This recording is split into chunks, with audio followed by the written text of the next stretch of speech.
علیکم ورحمۃ اللہ وبرکاتہ۔ امید ہے آپ سب خیریت سے ہوں گے۔ آج ہم بات کریں گے ایسے 4 لوگوں کے بارے میں جن کو رات کو سکون نہیں آتا۔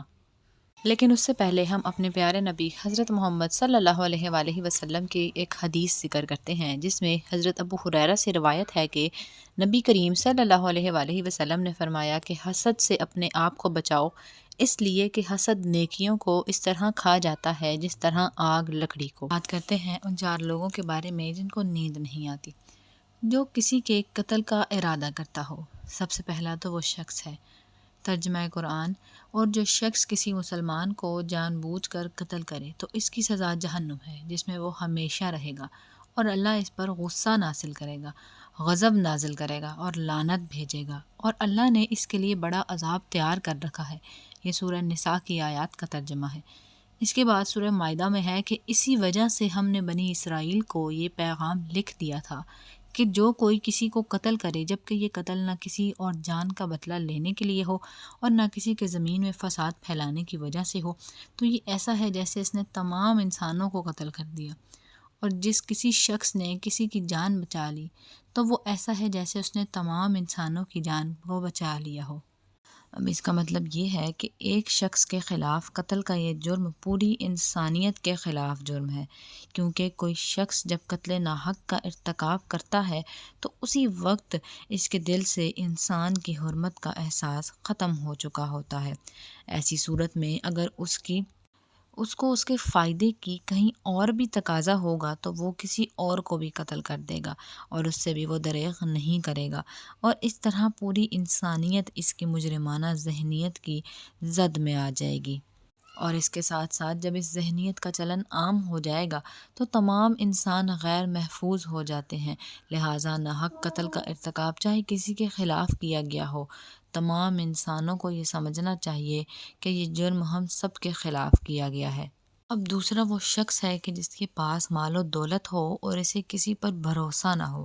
تاریخ کے ہر دور میں ایک سے بڑھ کر ایک دولت مند اس دنیا میں آیا اور گردش ماہو سال کے بعد مٹی کا ڈھیر بن گیا، لیکن اس کے باوجود بھی انسان یہ سمجھنے کے لیے تیار ہی نہیں کہ دولت کے انبار پانے کے بعد صرف پیغمبر اور اولیاء ہی ہیں جو استقامت پر کھڑے نظر آئے، ورنہ زیادہ تر دولت مند نے انسان کو دماغ خراب کیا اور انسان غرور کا شکار ہوا۔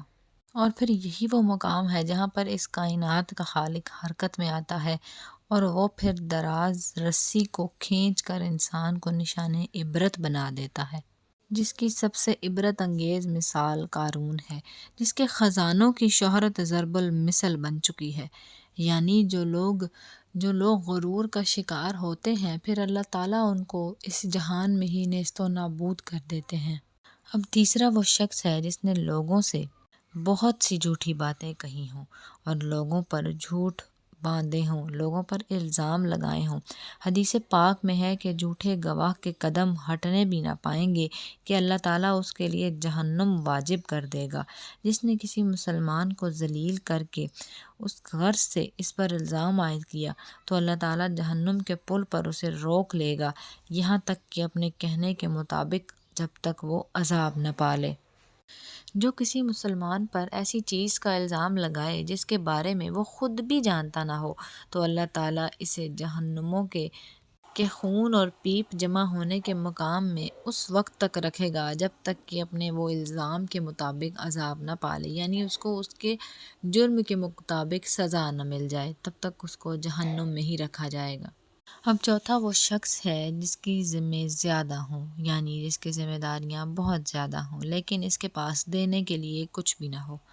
کائنات کی تلخ ترین اور شفاف حقیقت بھوک ہے۔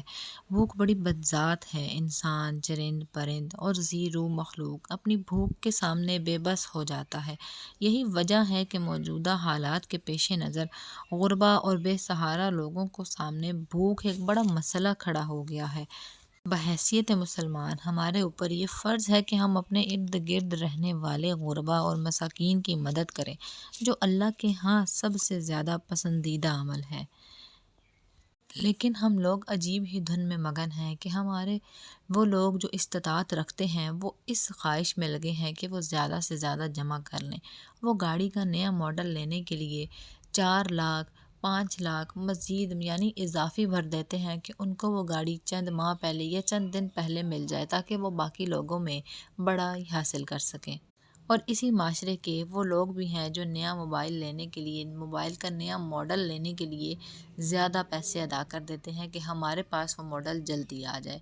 اور اسی ملک کی، اسی ریاست کی سڑکوں پہ رات کو وہ لوگ بھی ہیں جن کو سونے کے لیے بستر تک میسر نہیں، جن کو کھانے کے لیے ایک وقت کا اچھا کھانا تک میسر نہیں۔ ہم انسانیت کے حقوق بھول چکے ہیں، ہم اپنے پڑوسیوں کے حقوق بھول چکے ہیں، ہم اپنے سے کم رکھنے والوں کے حقوق بھول چکے ہیں۔ ایک حدیث پاک میں ہے کہ یہ افضل عمل ہے کہ تم اپنے مومن بھائی کو خوشی پہنچاؤ، یا اس کا قرض ادا کرو، یا اسے کھانا کھلاؤ۔ صاحب استطاعت پر واجب ہے کہ وہ مستحقین کی مقدور پر مدد ضرور کرے۔ اللہ پاک مجھے اور آپ سب کو دین کو سمجھنے اور اس پر عمل کرنے کی توفیق عطا فرمائے۔ آمین بجاہ النبیین صلی اللہ تعالیٰ علیہ وآلہ وسلم۔